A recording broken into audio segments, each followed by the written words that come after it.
Thank you very much. I retired as a judge of the Federal High Court last month, and I have been thinking about what to do regarding our discussion here last year.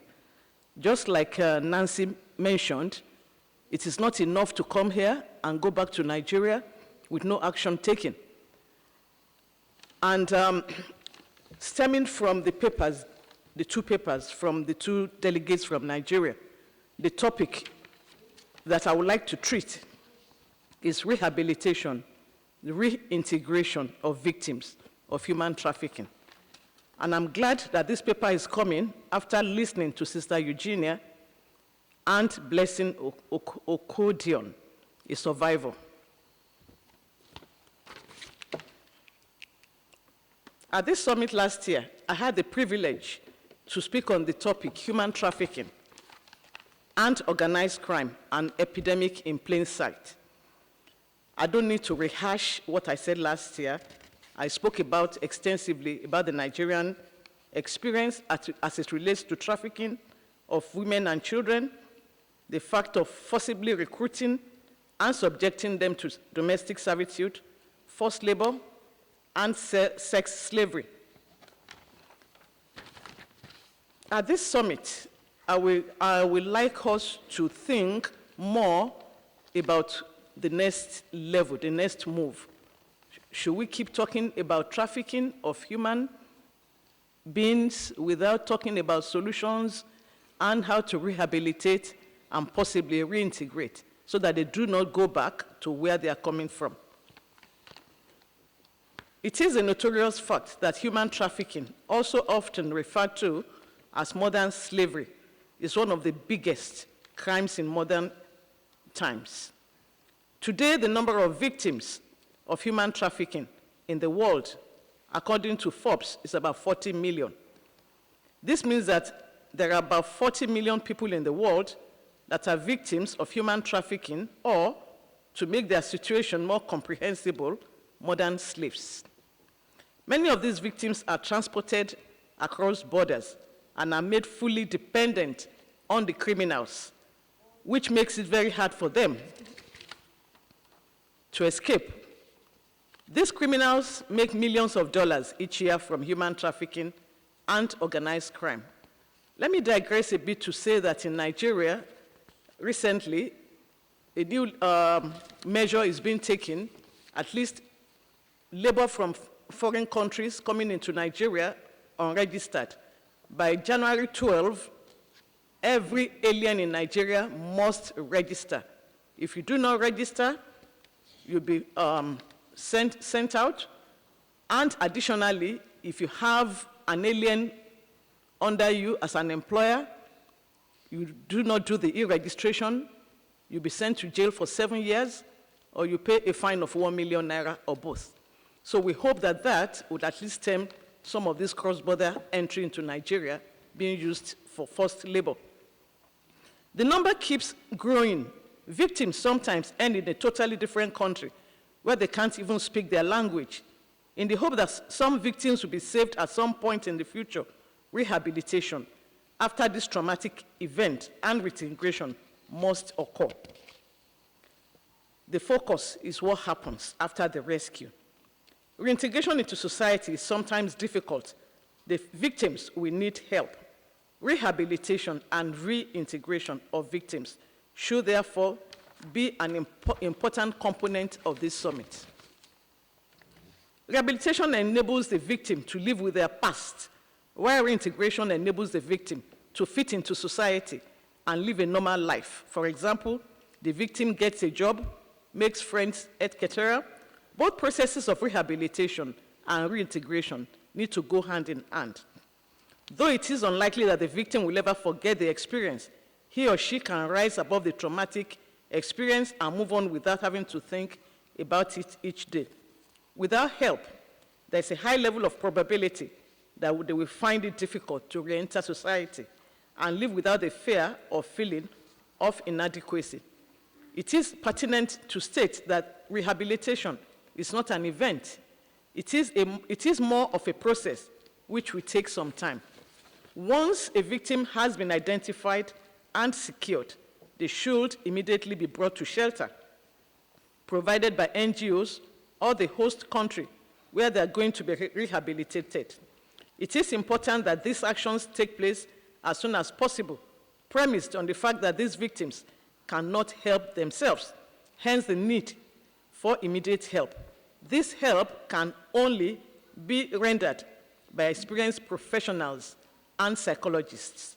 These experienced professionals and psychologists have the enormous task of helping the victims overcome shame, fear, and anxiety.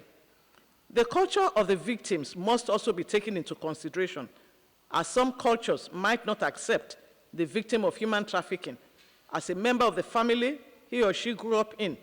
This may affect their self-esteem. This has to be worked on.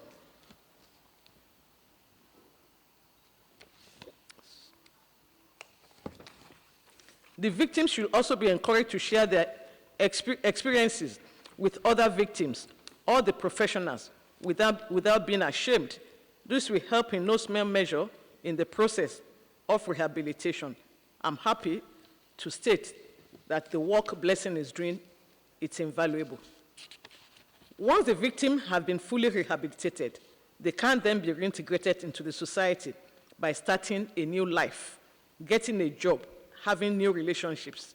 It is noteworthy that the process of rehabilitation and reintegration can only succeed with the consent and willingness of the victims.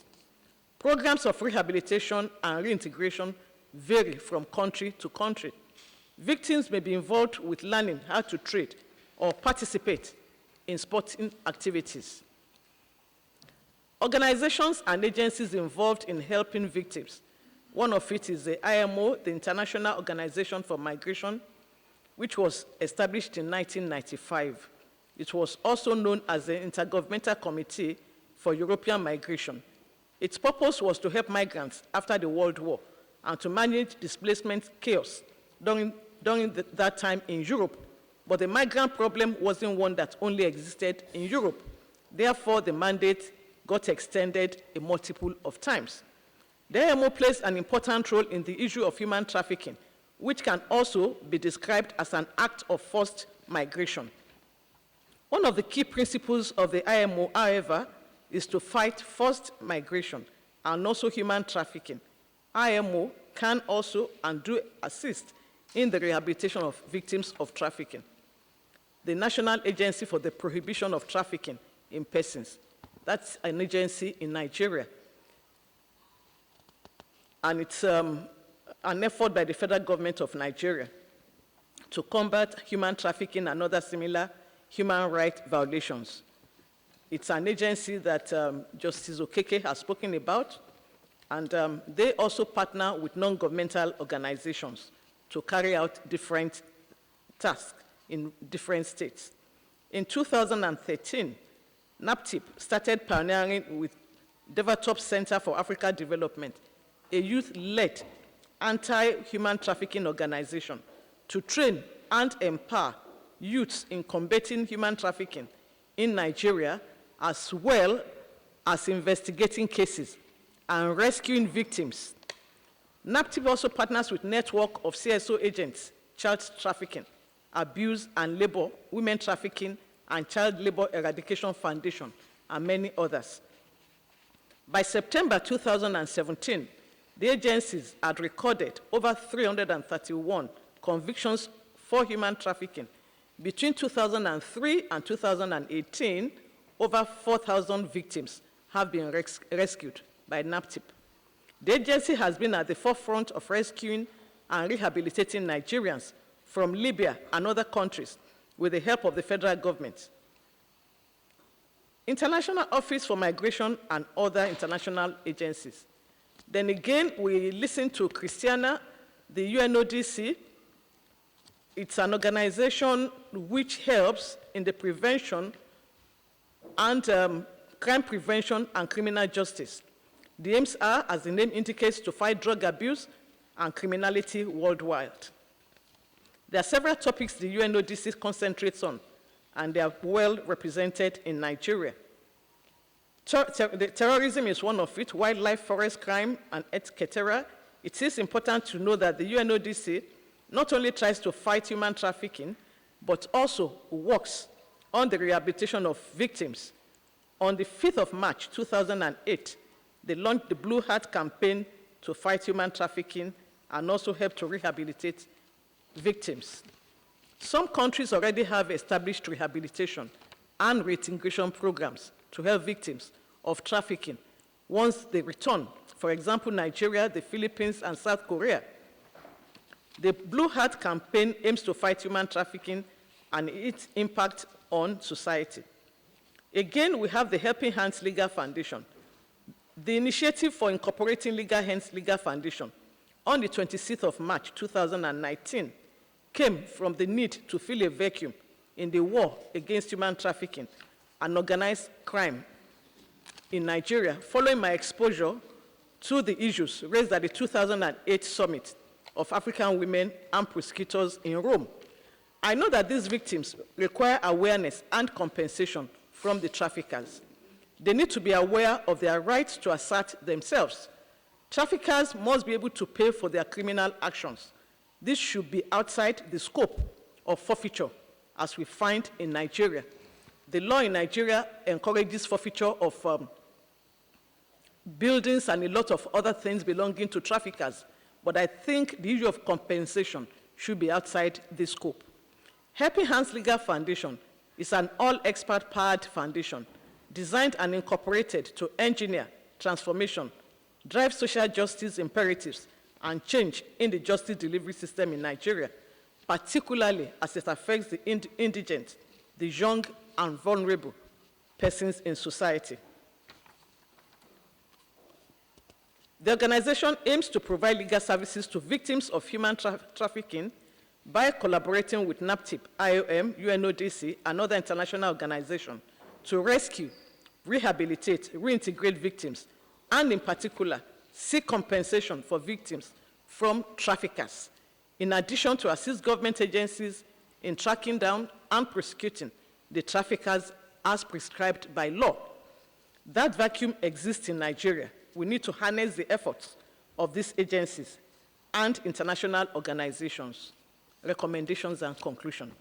The United Nations Office on Drugs and Crime, the National Agency for the Prohibition of Trafficking in Persons, International Organization for Migration, and Helping Hands Legal Foundation, otherwise known as Help at Law, have taken vital steps towards a successful rehabilitation and reintegration of victims worldwide by writing guidelines,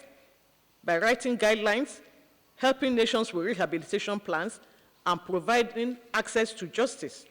However, all countries should establish a plan on how to rehabilitate and reintegrate victims of human trafficking. The plan should be very basic enough in order to offer all needs, but at the same time, be flexible so that victims can enjoy the best possible treatment. It is crucial that authorities should act as soon as they can to save the victims. There should be risk assessment in order to ensure that the traffickers does not try to harm the secured victims.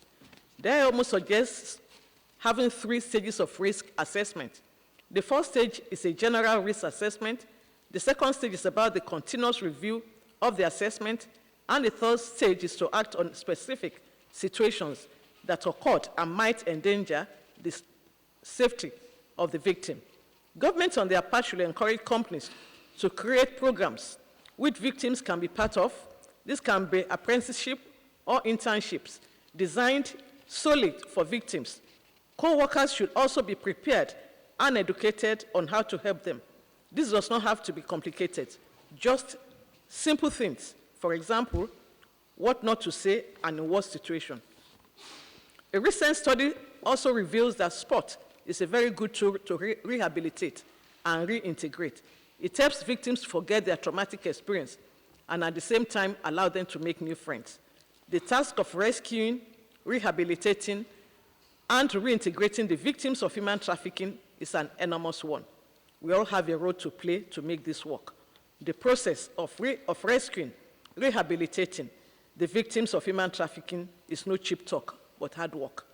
I thank my co-participants for listening, and the Pontifical Academies of Science and Social Sciences, the Vatican, for the opportunity to share my thoughts.